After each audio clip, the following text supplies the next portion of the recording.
Yeah, I think the sex abuse scandals have made it more difficult than anything else. I think it's less a sense of people's suspicion of religion in general, more suspicion of the Catholic Church and priests. And so I think that would be more difficult for me and more difficult for my colleagues.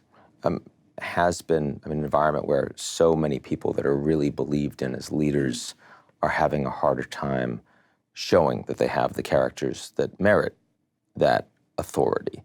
And the Pope was seen as a rock star when he ascended, and less so now, and in significant part because of the reaction and the revulsion to so many of these sex scandals.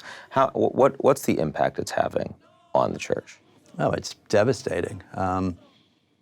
It's hard to quantify. Certainly, you have kind of concentric circles of people who are affected. So you have victims, obviously affected the most, and then family members, and then parishioners in parishes where priests have been removed, and then parishioners in dioceses where bishops have, shuffled people around or themselves have been removed.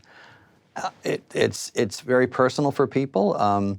It's a huge letdown for people. It's sin, and so I always tell people the effects of real serious sin are just they sort of radiate out. So it's not just the victim; it's in a sense it's the whole church.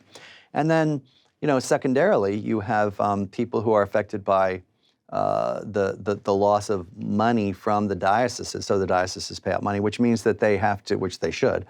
But that also means that they have less money for services, and so the poor and schools and hospitals.